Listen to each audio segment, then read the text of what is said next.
Hello, this is Brian Whitten and ET Art. Welcome back to the channel. I will try and keep this video short and therefore will not rehash too much. What I'd like to do today is discuss one or two things. Like I said, those of you who are new to the channel, there's a lot of videos that have been posted on this channel. It's about over 100 videos. If you were going to catch up a bit, you would probably have to go back to populating galaxies and go from that point to the end. That would cover certainly most of what we need to cover. The image you have on the screen at the moment is a place I visited on the weekend with my son, and once again I thought I had finished the task. It's a lovely place there, but I did walk along the beach and I did pick this rock up, and I'm making the video purely because of the contents of that rock. Once again, the imagery on it has led me to understand something. But before going there, I would like to discuss the following with you. First of all, I want you to have a look at the image on the screen at the moment. It's a cross-section of the Pyramid of Chephren, and we've discussed more than once exactly what it means. And it is built and placed on the planet to let us know how fast Earth returns to standing straight naturally. In other words, the tilted axis of Earth is by design, and it was caused by this impact.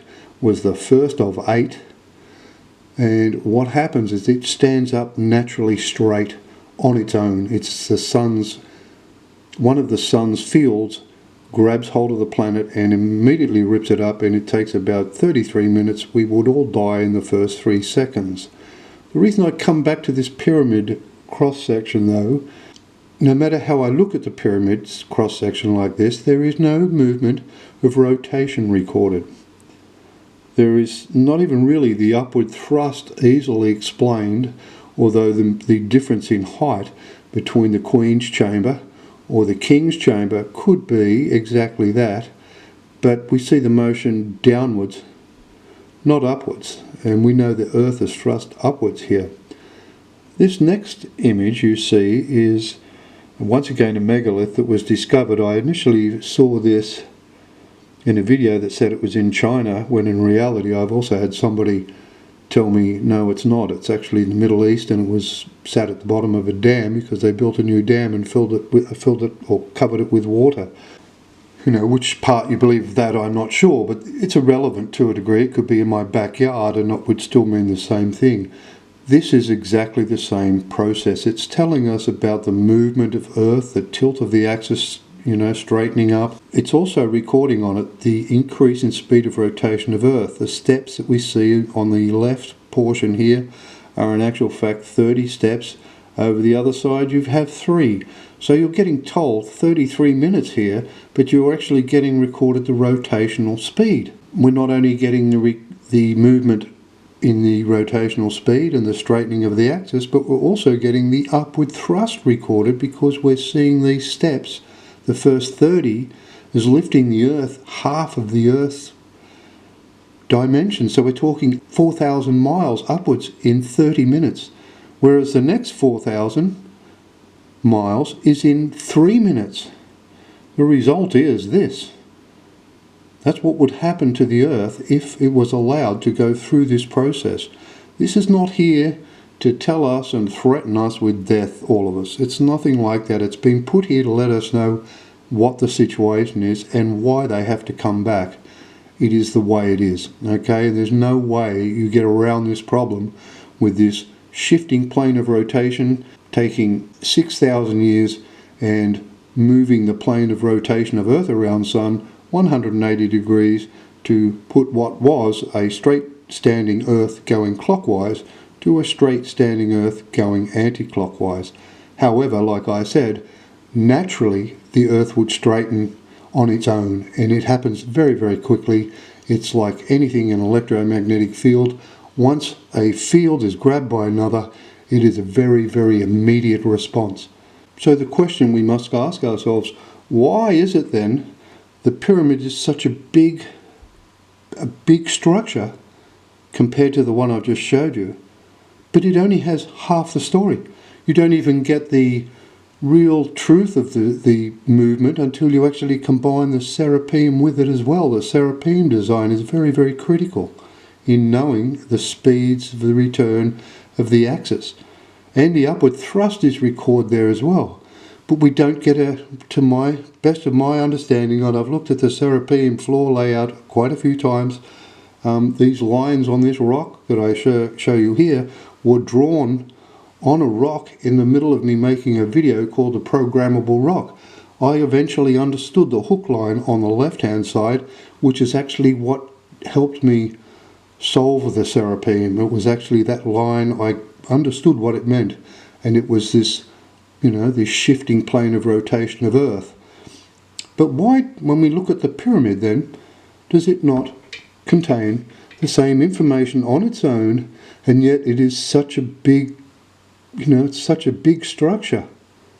And what they're saying is that in actual fact, as bad as this cycle is, that we cause this problem where we have the people that have been taken from Earth now, I would expect, are gone, the first lot, 97 million. I would expect them to be gone, to be honest. We do know that the Queen, she had her Jubilee, but she was taken away before it, certainly before Easter. She was not at Easter service because of that. She may have been put back here, but I think she came back quite a bit younger than she went away, in that I would expect her age to be 33 when she was returned, which is why at her Jubilee, when she left in the carriage, it was a hologram and a young version of Queen Elizabeth. The people that run our world and the media have been passing their little messages to each other in such ways, which is the other reason why I made this video. But I want you to understand here what we're being told is there are another 779 million, I'll do this insert yet again, of these glyphs that are, it's a copy of glyphs that are in a temple in Luxor in Egypt, and they mean the population. They're telling us exactly the amount of population of people that are going to get taken off Earth because of their involvement or silence. Like I said, the 97 million would have gone already. And where I've probably, you may be misled here, is to think that you are the only ones, the 97 million are the only ones going to this bad planet, or the bad planet around star X here, as we see in our star array. That might be a rather silly assumption, to be honest, because the people that have gone there knew the truth and all of it. But the more I tell you and the more I teach you online here, and I know you know because of what has been going on in the world, you now have power issues 2 days after I've told you they're going to come here and control the power grid. Honestly, I just cannot believe your behaviour. But anyway, let's get back to the pyramid and the cross-section of it and ask ourselves, why is it then it's so big? In other words, that the problem we have with the people behaving the way they do, and this child sacrifice is part of the problem, but it's not by any means the biggest problem. The biggest problem here initially was the movement between the galaxies. It actually is what lost lots and lots of lives, and it was a step of faith, because I can assure you now, if we look at this image here, this is a microscopic rock image. We are told that the land masses have to be cut and lifted. Initially, by the shape of that block of land, or at least that land that we see on the left hand side here, representing the land masses being cut and float across, lifted off the crust of Earth, they don't need to lift very far at all. They only need to be a foot off the crust, and their whole mass of whatever it is spread evenly across the ocean, because it's held up and supported by the ocean's depth. If I show you this image here of the USA and the shape we see drawn here, that is exactly what's going to happen. That is going to be lifted a foot off the crust of Earth, but it doesn't need to move anywhere. And that doesn't just go for the States. It could be Europe, Australia, South America, anywhere, Africa. There could be places that are cut, but not necessarily moved until the Earth is stood up straight. In other words, what we're going to do here is have a situation where there is a period of time where that happens, we are shown the period of time right here. It's telling us it's 4 months. That's how long it has to happen before Earth is straight. And we're told on this rock that Earth must be standing straight and be flush with the plane. This is the plane that's going to grab the planet before Nibiru comes through. That's what we're seeing here. So we are getting told the Earth needs to be straight. But what I want to question here is say, okay, well, it's 4 months. Why is it 4 months? Why can't it be 5 or 6? It's 4 months for a reason. Everything is for a reason. Unfortunately, a lot of things have more than one reason, which is, like I said, that makes it a little bit difficult to understand. But if we're saying, okay, it's 4 months, I want you to go back to the cross-section of the pyramid now and look at what we're looking at here. Note that the 33 either side is broken up by a 5-minute interval. What they're actually telling us here is how they move between the galaxy. That's actually what I'm absolutely certain that is the message that we are getting told here. And in the center of the galaxy is how they are moving. And at the center of our galaxy is a black hole. I would expect that what they're telling us here, that their speed across our galaxy at the time of the arrival, in other words, when we first get here, they've come through a black hole, they've got here, they've lost a lot of people, they're not going to go back, not because it took a long time. That's what I'm saying, we're actually getting told the time here. So if they can go across the galaxy in 33, that's going to be 3.3 months. That's exactly how long it took them to go across half of the galaxy from the center to the outer side of our galaxy 13 million years ago. That's how fast they're saying. Now if we ponder, if we would, the difference between 4 months and 3.3 months, they're actually telling us how long it took to go to the galaxy. It's only like 21 days to get from one galaxy to the other through the black hole. That's what I believe we are being told here. I know it's only conjecture to this point, but I certainly see with the pyramid and the size that is, the Pyramid of Chephren, when it only just shows us the movement of the axis, when we know there's so many more movements of concern, it must mean exactly that. So I would expect 13 million years ago, it did take them 3.3 months to go from the center of our galaxy to the outside of the galaxy.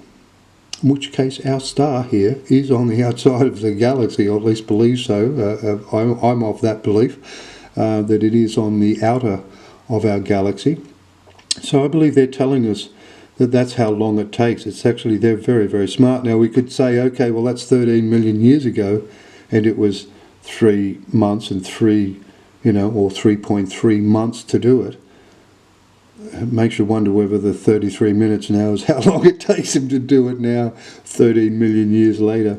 But anyway, I just thought I'd run that by you, because really there has to be a reason outside of the fact that the whole entire cycle here, the cycle that causes this problem with this behaviour with humans, where this child sacrifice and whatnot, is only 2,000 years. It's only 2,000 years of the problem of the whole cycle of Earth. So the rest of the cycles are in actual fact to resolve that problem, like I said in my last video, so that all our ancestors can move between these galaxies without them having, such a depletion and loss of life in doing so. It certainly would have been, if you stop and think back then, when the first move to another galaxy was tried through a black hole, that the people really did. That's one hell of a step of faith, isn't it? It wouldn't be here. They must have thought, well, it wouldn't be here if it was going to kill us. We've got to trust God and trust the Creator. That's what I'm saying to you. I swear to you, these people, they're us. They're showing us that we looked exactly the way we look now when we got here 13 million years ago. Anyway, so now back with the rock that I found on the beach. And like I said, it was the contents of this rock. I'm just going to let this video play, okay? These videos that I'm inserting here are microscopic images taken, or microscopic videos taken off that rock, and I'm going to just have a chat while it plays.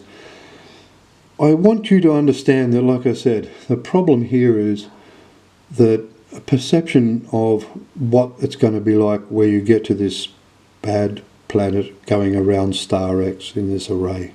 Seriously, I wouldn't suspect any of them are any good, to be quite frank.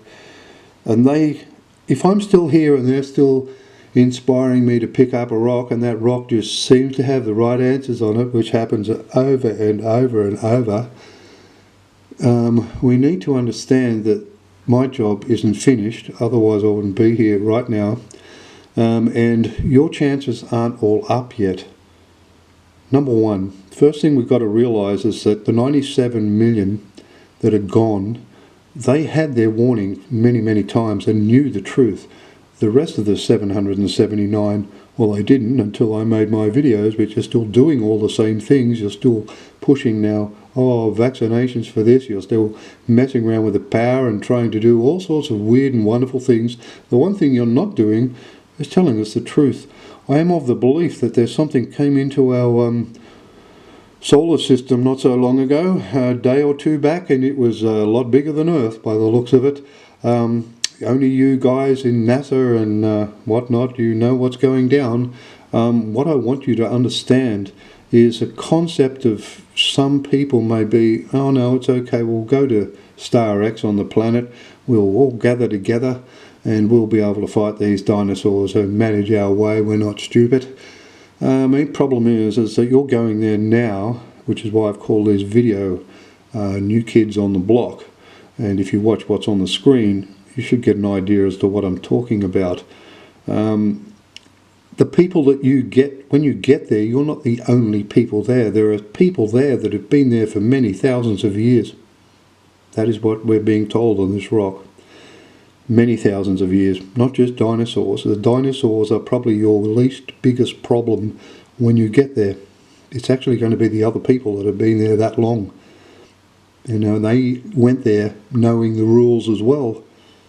So, you know, and they know you're going to be easier to catch and eat than a dinosaur. But they know if you die, well, then you're going to vanish in front of them and their meal is finished. So I guess what they'll probably do is keep you alive as long as possible and possibly take a leg off and then take another leg off and keep you as alive as much as possible whilst they can get a feed to eat. That's actually what you really call takeaway food, because that's actually what it is. That's what's going to happen here. I think you've got to really understand that that be the situation. You may think, oh no, well, I'll go back there and we'll band together. I can tell you now that as much as our Earth has got, you know, 1/3 land and 2/3 water, well, the one you may go to might be the other way around. It could be 2/3 land, 1/3 water, and absolutely no desert. So you can put a couple of, 100 million people on that planet. You ain't going to bump into each other in Kui. I'm telling you now, especially if you've got many, many other millions of people that've been there for thousands of years in between you and the next one of you that gets taken now. And that's what I want you to understand.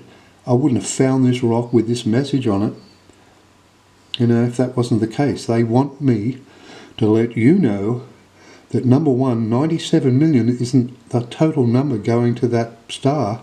It's just the ones that have already been taken. So, like I said, the whole lot of this, all of it, could be just very, very easily resolved, once again, by just somebody getting the balls somewhere to stand up and say, listen, we know exactly why the people are coming to Earth. We know about this problem. There's been so many people taken away already because of this behaviour. And then tell them at the same time that the same people that failed here do not fail. Spinning on its axis in the opposite direction, you don't have the problem. These are the things you need to let people know. Trust the people that come here. Trust what they will do. I wouldn't even be here otherwise, Trust the people that come here and understand that you do not have to do any stupid things like pathetic school shootings to get guns off everybody. I can tell you now, they'll take the boats and guns off everybody. The whole lot. All your weapons will go when they're ready, but you must show them you must show them some commitment towards truth here. Truth of our existence, truth of why they come, and truth of the fact that they are actually our ancestors, and they're our forefathers all at the same. It's really quite a difficult thing to grasp, but that's the reality. Is they are people that have evolved from humans for 13 million years, longer than we have. We are people that are just kept constantly pushed back into the centre, except for those that don't fail. They just move out, and we end up as a binary star system. The binary star system puts us all back together. It won't be us, the people here, but our children's children's children's and great-great-great-grandchildren 150,000 years from now will in actual fact be the situation. So I would expect that we also are going to move, when we move to these new stars, the people that are moving forward, I would see that the next lesson has to be interplanetary travel. I would expect that that's going to be the case. So when we get where we're going, there may be some planets there a little bit more advanced than others, but I would see the allowance of travel at least there. And I mean that for the people that stay on Earth and this planetary system here, albeit the white people, the Caucasians, and there may be people that are here at the moment, that they won't stay, they won't all stay on Earth. There may be another planet made livable within Earth's current system. I don't know. I would feel, it's certainly where we're going, and I say, the Caucasian races, I would expect that we would be possibly going to a multi-planet system and have interplanetary movement in that system. Right? We're talking about advancing here in every way possible, not just moving to another star system, but they don't come here with big spaceships bigger than our cities or even bigger than our planet and put us back in caves starting fires with sticks. That is left for the ones that do not have the bravery required here. And I do persist, because I have said I probably have a few clan members, or a few of my clan, close or involved with this process, and it's a very sad thing to have come to an understanding about. But I have urged them to have the courage, write down on a bit of paper the truth, write down who took you, who invited you, who were the main players. Remember, being 97 million already gone. Just put it on a bit of paper and you take it into a police station. If the police officers don't listen and don't log the job and don't do their jobs properly, they are paid to protect. If they don't, well, they may be taking your place. All I'm saying to you, keeping your mouth closed, it may put you way back there. You don't want to be on this other planet. You can see what's going on with this rock imagery in front of you. You are not going to be there with just people like us. There are people there that have been there for thousands and thousands of years, and they look pretty nasty if you ask me. I hope you all find the courage to do what's necessary. What we need to do is speak truth. One thing I will say, I did point out this book here that is called Moths in the ACT, being actually published on my son's birthday on the 16th of March. I also showed you this rock here that went from a 4 to a 17, and then realised that it was actually the only Easter in the last 10 years that it was on the 17th of the 4th. So we've now gone the 16th of the 3rd to the 17th of the 4th, and we see this 111 thing. That pops up quite often as well. So in actual fact, if that's on the, if that's a sequence, well then we go from the 16th of the 3rd to the 17th of the 4th to the 18th of the 5th and to the 19th of the 6th, which isn't that far away. Of course, that could be wrong. That's all from Brian Whitten and ETR. Have a lovely day.